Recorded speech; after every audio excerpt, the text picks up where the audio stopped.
four, three, two, one. สบายดีเนาะวันนี้มาขอไอ้ผู้หายเนาะไอ้ผู้หายพาไปยังเรียนตลาดปักซองไปนำกันเลย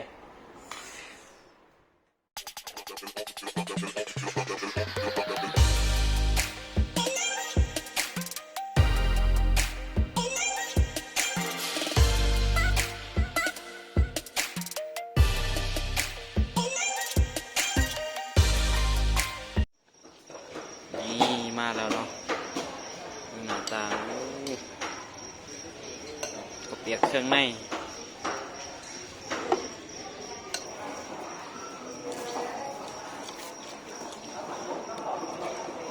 มาลงมือเนาะมันนี้เนาะ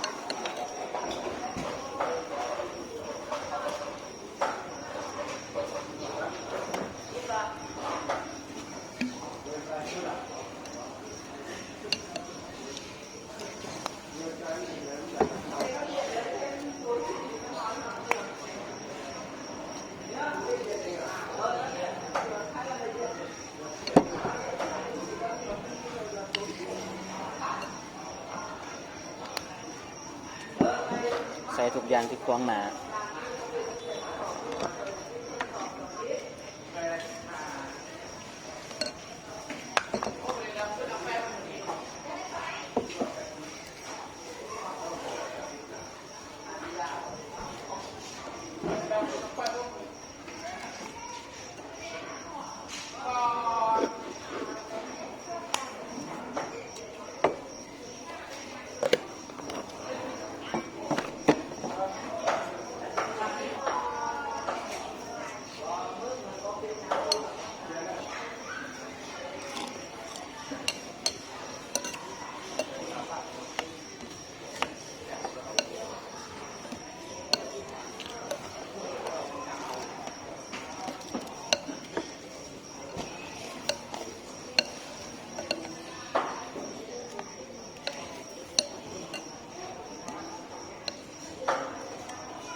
เปียกเครื่องใน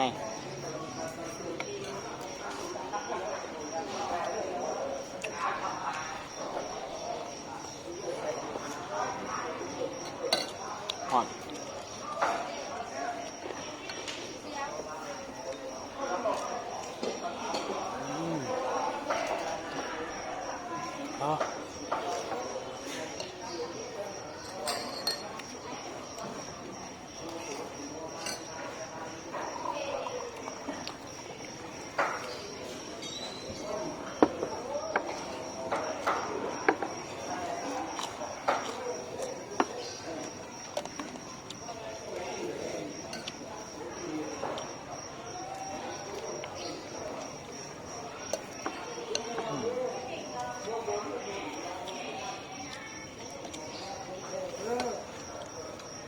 แซ่บ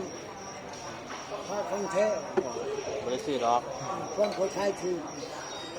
ดีแล้ว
จ่ายไปได้พี่น้องไม่ได้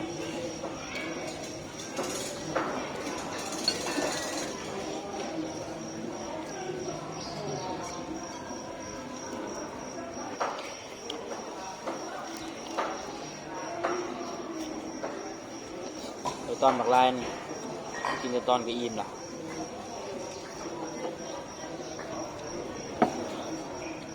กินข้าวเปียกใส่ใบพลูกำลังเคยเห็นลืมข้าว เป็นข้าวบะขี่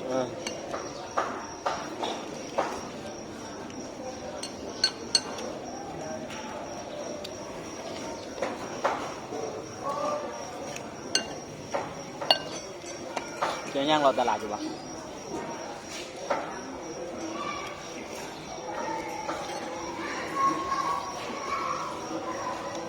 ยำสุดยัง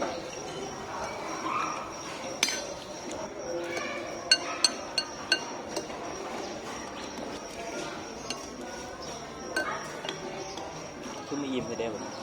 กินไปเวิร์ดเลย ปลาตัวนั้น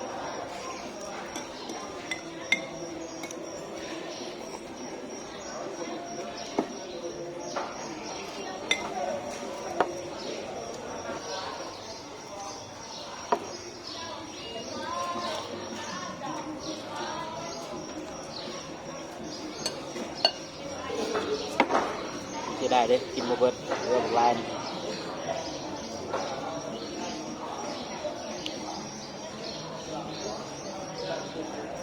น่ากินแต่ตอน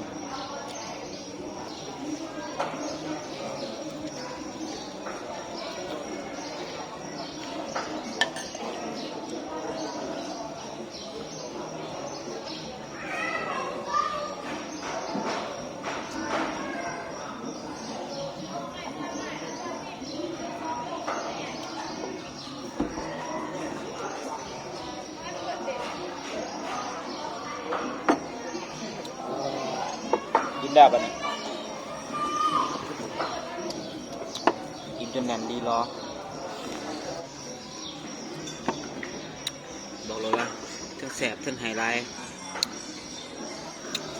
จะน้อยเนาะจะไปย่างรอตลาดไปรอตลาดร่วมกันเด้อกินข้าวอิ่มแล้วเนาะย่างรอแล้วบัดนี้เบิกมา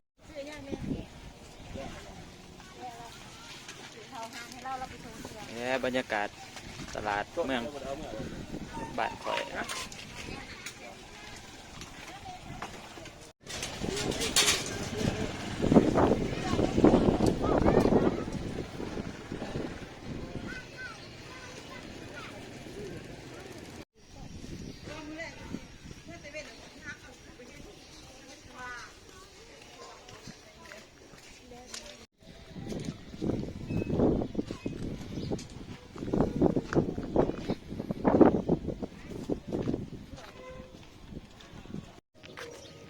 ย่างรอทัวร์เนาะมันมีย่างลายก็เลยบริถ่ายลาย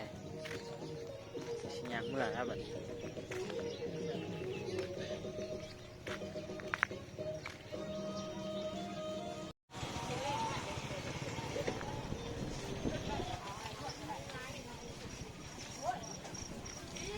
มองไม่ร่วมโลเท่าไหร่บอกเอาโลนึงก็ได้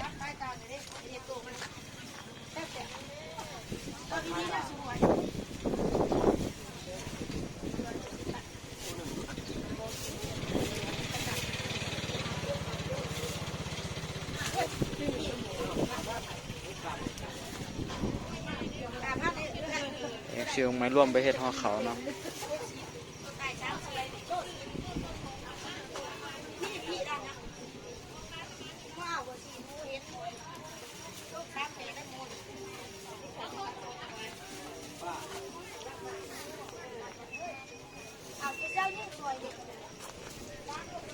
รวมจังสีบ่ลูก ฮะ รวมจังสีบ่ ร่วมสิแล้วเอาไปใส่ห่อเขาว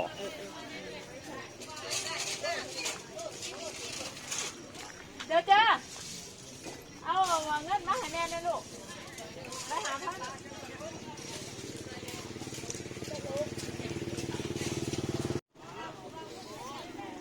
แต่นอกไม่ร่วมเนาะแม่ให้ซื้อไปใส่ห่อเขาวไอ้ยางมันรถบัด